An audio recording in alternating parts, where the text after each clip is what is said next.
Hello, this is Physics Chapter 6, Lecture 3A. I'm going to divide this lecture into two videos, but the homework I will assign at the end of Lecture 3B. I just didn't want the videos to get too long. Turn in your book to page 198, and we are on the bottom half of page 4 on your notes. So you should have this big blank spot that says objects on an inclined surface. All right, and in your book, I'm going to have you looking at this drawing, figure 6.3. So it's a skier. The drawing we're going to do, we'll just put a block so we don't have to draw a skier. But what's happening here is that what we're doing is making that chapter 5 problem, since we're on an incline, we're changing the x and y axis to be parallel to the motion. Okay, that's a way to mathematically solve these problems that have an angle. Okay, so in chapter 5, we were just dealing with the horizontal and the vertical. Here we're dealing with an angle. So we're just going to take the x and y axis and rotate it, okay, to solve this. So let's go ahead and draw an inclined plane here. Just a big triangle in that spot.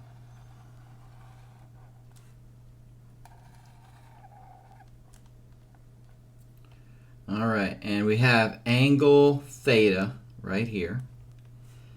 And we've got, let's just say, a box that's sliding down the incline. Okay, the way it works, and I'll try some different colors here, is that the weight of the box goes straight down towards the center of the earth.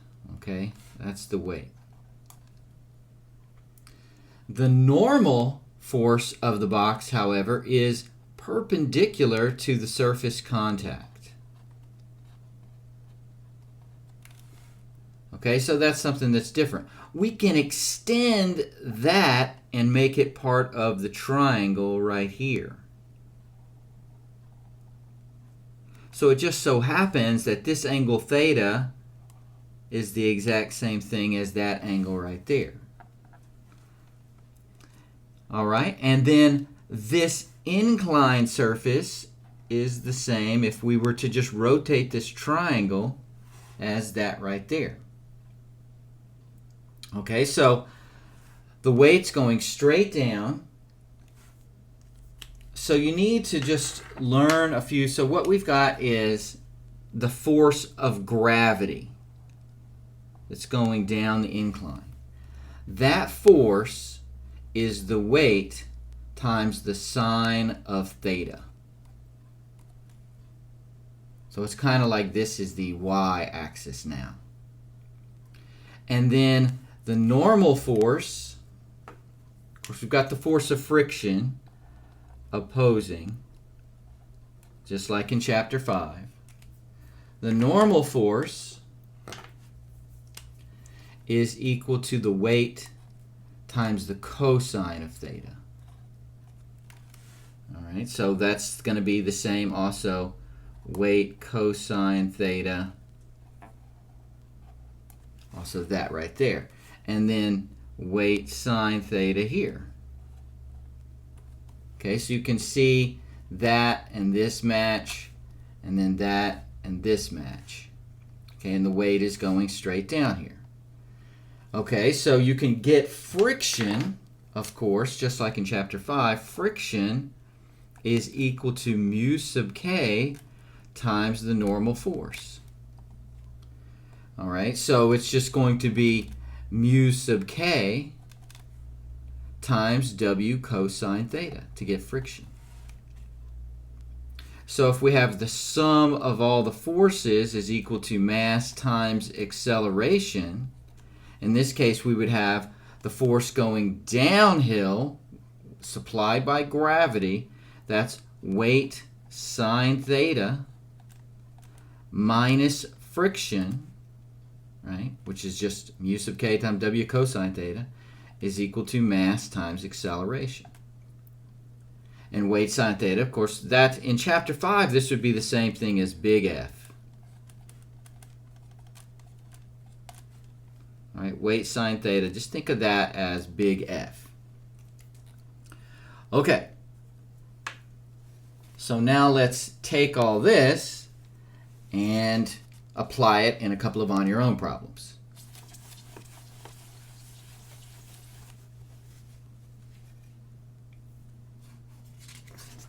Okay, so let's flip over to page 202. We're going to do on your own 6.8.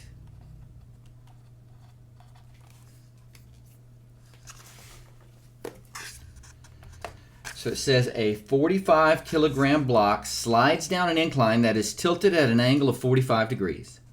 If the coefficient of kinetic friction between the incline and the block is 0.3, so very slick, what is the acceleration of the block? Okay, so let's go ahead and draw this out. So we've got a triangle, an inclined plane,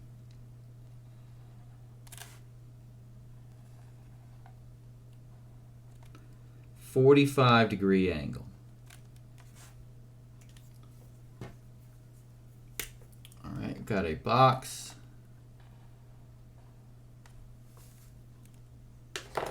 Okay, and then going down the hill, big F is equal to weight times the cosine of theta. So cosine 45 degrees. We've got the force of friction and the normal force, and I'm sorry, that is sine. I apologize. Sine. And the normal force is the weight times the cosine of 45 degrees. Well, we need to get the weight because it's 45 kilograms, so that's a mass. So weight is equal to mass times gravity, so that's 45 kilograms times 9.8 meters per second squared. All right, so our weight is going to be 441 newtons. Okay, so pretty heavy box. So we have we're trying to get acceleration. The sum of all the forces is equal to mass times acceleration. So that's big F down the hill minus friction is equal to mass times acceleration. Well, big F is the weight, 441 newtons, times the sine of 45 degrees. That's big F. Little f, all right, and we can do little f separately if you want. It's mu sub k times the normal force. We know that the normal force is equal to 441 times the cosine of 45 degrees. So if you put that in your calculator, the normal force is 311.8 newtons. All right, so the force of friction is going to be 0.3 times 311.8 newtons. And that is 93.5 newtons. All right, so minus 93.5 newtons is equal to 45 kilograms times acceleration. So I probably should have done this separately. Did a little column for big F, a little column for little f. All right, so big F, 441 sine 45, is actually going to be the same as the normal force. Sine and cosine of 45 is the same. So that's 311.8 minus 93.5 is equal to 45 kilograms times the acceleration. So acceleration is going to be 311.8 minus 93.5 over 45. And that's 4.85 meters per second squared. That's pretty good acceleration. 45 degrees is pretty steep. I built a play set with a slide for my daughters when they were little, and I set the slide at 45 degrees, and they slid down that thing at breakneck speed. All right, it's pretty exciting. All right, let's do 6.9.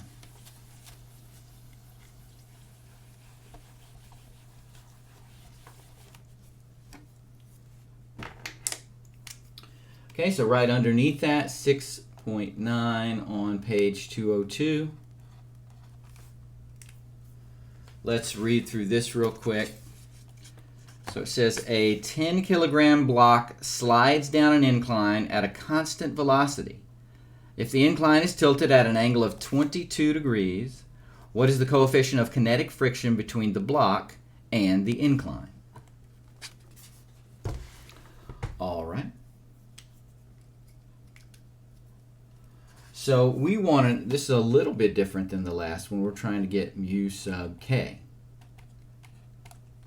Well, we know that friction is equal to mu sub k times the normal force, right?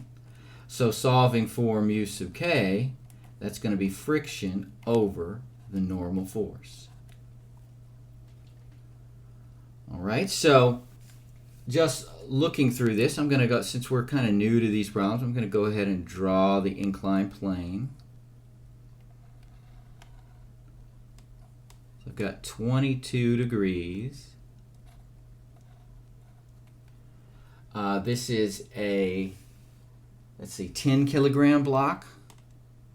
Okay, so weight is equal to mass times gravity, so that's going to be 10 kilograms times 9.8 meters per second squared. So that's going to be 98 newtons. So down the hill would be W sine 22 degrees. The normal force, which we do need, is W cosine 22 degrees. And then we also need the force of friction. All right, now here's a key part of this question. The block slides down an incline at a constant velocity. What does that mean about acceleration? So if we have the sum of all the forces is equal to mass times acceleration, right, that acceleration is what? It's going to be 0 due to constant velocity. Okay, so then I would have big F minus little f is equal to 0. So big F is equal to little f. We had some of those problems in chapter 5. So that's equal to, big F is just W sine 22 degrees. So W sine 22. That's going to be 98 times the sine of 22 degrees, which is 36.7 newtons. All right, so there's big F and little f due to the constant velocity. If it's constant velocity, then the force down the hill is going to equal the frictional force. It's in equilibrium. Now we can get the normal force really easy. The normal force is going to be the weight, 98 newtons, times the cosine of 22 degrees. All right, and that is 90.86. All right, I'm going to double check that. I'm just glancing at my notes. Let's see, 98 times cosine 22, 90.86. All right, great. So 90.86. So we did the algebra up here. Mu sub k then is going to be F over the normal force, so friction over the normal force. That's 36.7 over 90.86. Units cancel out. Friction is a dimensionless quantity. All right, so, and that is going to give you 0.4. All right, not friction, but the coefficient of friction is dimensionless. Friction, of course, is a force. It would be newtons or pounds or something like that. All right, I won't assign the homework yet, but we will go ahead and take a little break here and do Lecture 3B next.